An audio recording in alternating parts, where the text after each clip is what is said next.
All right, so we're in 2025 and the Apple Studio Display has been around for a while now. I've talked about this monitor before, and as I've always said, the same thing. If you're in the Apple ecosystem, it's worth it. But with so many new monitors out there, is it still true today? Or is it finally time to move on? Let's talk about what makes this display great, what maybe holds it back a bit, and whether you should still buy it in 2025.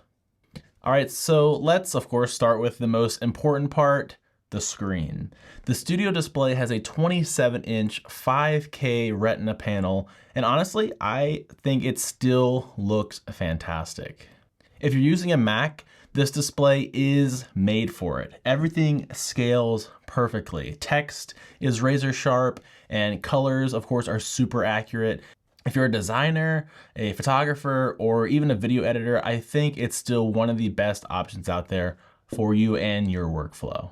But here's the thing, monitors have gotten better. We now have OLED options, true HDR displays, and of course, higher refresh rates. So while this screen still looks great, it's starting to feel a little old school.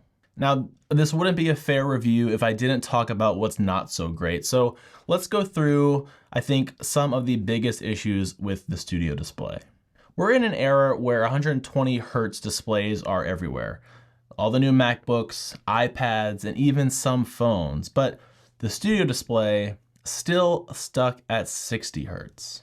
Now, for everyday work, of course, it's not a huge deal, but if you've ever used a high refresh rate display, you will definitely notice the difference. It just feels snappier and a little bit more responsive and smooth.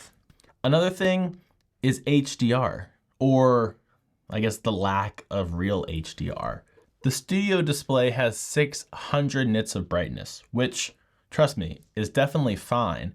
But when compared to true HDR displays, it's not really quite there. I think if HDR is a big deal for you, there are probably better options now for you. I mean, you can jump up to Apple's Pro Display XDR. There's also new OLED monitors out there, and I think they all do a better job in the ways of HDR content. Also, the webcam, Apple hyped up the 12 megapixel camera with center stage, but even after software updates, it's fine. It's just fine. It works, and but honestly, if you're doing a lot of video calls, I think you're better off with an external camera. Okay, so we've talked about some of the good and some of the bad, but let's be real. If you're considering the Studio Display, I think you're probably not just looking at the specs. There's more to this monitor than just numbers on paper. First off, the design. Apple knows how to make beautiful hardware, and this thing still looks so clean. No bulky plastic, no RGB gamer aesthetics, just a sleek aluminum body that fits perfectly with any Mac setup. Then, of course, there's the seamless integration, no messing with scaling settings, no tweaking color profiles. It just works. Plug it in and you're good to go. And I think that's the main thing that draws me and a lot of other people, whether in the creative space or not, to this monitor is this display isn't about chasing specs. I think it's about the experience. If you want a monitor that looks great, works effortlessly with macOS, and keeps your setup simple, I think that's why people still love the Studio Display. As mentioned earlier, if you're on a lot of webcam calls, a lot of Zooms, and you need an external device, that's just another thing that's going to add to your setup. If you need external speakers, that's another thing you have to add to your setup, more wires. The Studio Display simplifies everything and keeps everything clean. Of course, the Studio Display isn't the only option anymore, and that's why I'm making this video. So what else is out there? I think the closest competitor you're gonna get is the LG Ultrafine 5K. Same 5K resolution, good color accuracy, but I mean, let's be honest, it's not nearly as well built, and I think it still has its fair share of software issues, but as of right now, I think this is still the main competitor to the Studio Display. Then, of course, as I mentioned earlier, there are OLED monitors. There's so many OLED monitors out there, I can't even begin to name them all. But if you want deep blacks, crazy contrast and true HDR, I think OLED is definitely the way to go for you. But there is a catch, of course. Most OLED monitors are only 4K.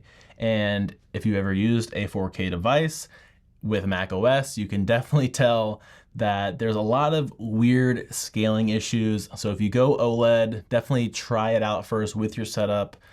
Maybe try it out in the store if possible, but just beware, there might be some scaling issues. So I guess the next big question is, will Apple drop a ProMotion Studio Display?